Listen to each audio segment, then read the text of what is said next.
there are a lot of opportunities when you look at the monster manual, when you're looking at Velo's Guide and Tomofo's, when you're looking at all these books for interesting origin stories for your character. And one thing that's always been creepy to me is true resurrection. True resurrection allows you to come back from the dead. Someone very powerful brings you back, and they don't need your body. Now that can mean a couple of things, and I would always want this psychic connection with what had killed me or what had happened to me because of that moment. And like a first level character who is somehow brought back for whatever reason, maybe a god intervened, maybe a cleric did because they felt bad for you, but you don't usually probably roll with really high level characters, but for whatever reason you were resurrected. If it was true resurrection, that means they didn't need your body. So I like to envision a scenario where, what if you had become a mind flayer?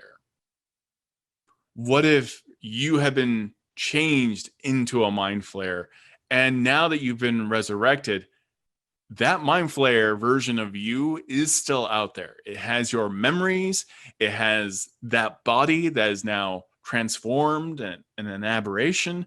Do you now have a psychic link to that mind flayer that you once were, that is still out there? You know, whether it's floating around in a spell jammer or a nautiloid, or if it's with the elder brain, does that connect you to that elder brain as well? Like, these are very scary things to be like thinking about as a first level character. And I would be very tempted to use the background feat of haunted, right?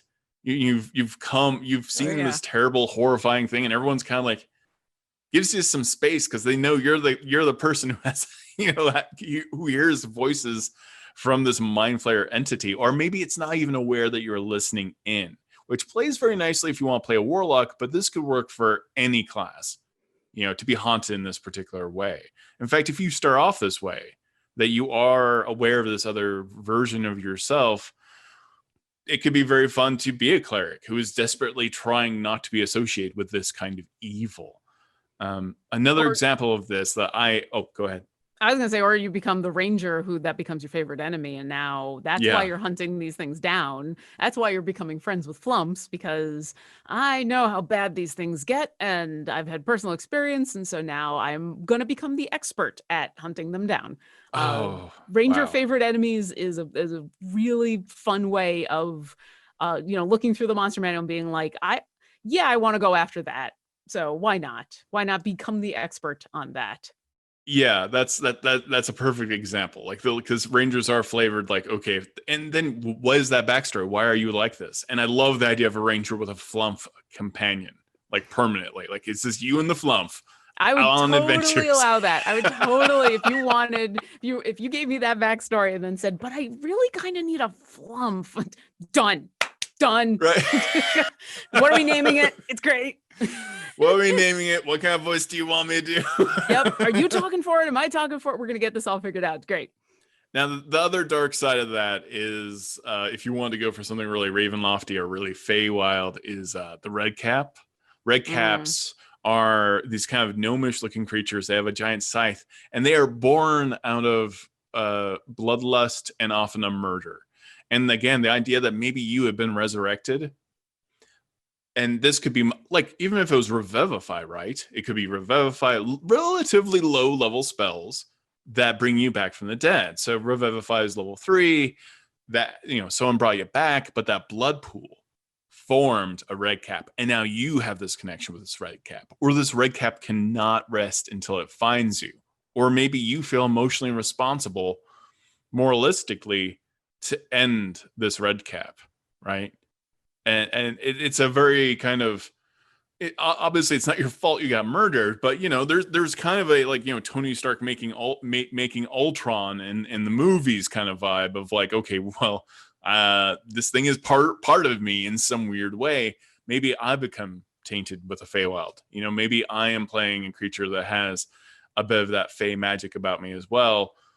And this thing is my link. And it's a fun way to take something that's basic, like a fighter class, and then have this air of mystery and magic that you wouldn't necessarily think about, that you normally associate with warlocks or clerics and wizards and all these other spellcasters, if you're just a fighter and you happen to, there's a red cap out there looking for you, that's so creepy. Yeah. Like, and it makes you more inquisitive about this world. So like I said before, like maybe you are like dipping into Arcana or something, trying to figure out how to deal with this threat. And also who killed you in the first place. So you have 2 threats. Yeah. And maybe you're trying to redeem this thing. Maybe you don't know any better. And so you're like, I need to find it before it finds me so that I can have a chance to talk to it, because this is partially my fault. And so maybe I can convince it otherwise, you know?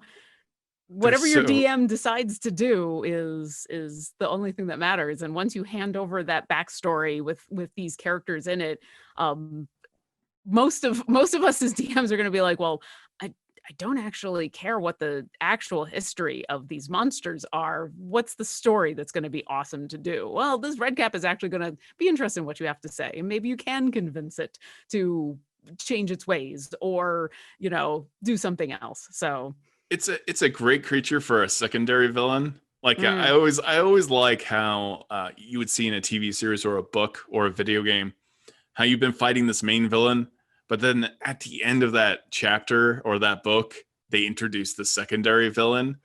And so we were in a game together, and a god was literally killed in Avernus. That god was destroyed. And at the end of it, everything was like, great, yay, we finally defeated this terrible, evil god. And everyone went home, everyone left Avernus, and everyone was happy. But then out of the blood pool that came out of that god, the most powerful, hideous red cap emerged and decided that it was going to hunt down the person that killed it. And it provided that second tier villain, right? Like you've made this villain now. Like you weren't responsible for this evil god, but this other thing, you're invested in how this happened. And you didn't do it necessarily out of bloodlust, but you know, if you've had a very dark campaign and this thing has done terrible things to you, I feel like a red cap could pop out of that. And a red cap could technically pop out of just about anything. And so I like the idea of flavoring red caps to be somewhat based on the monsters they came from. It's like a very creepy storyline, I think. Absolutely.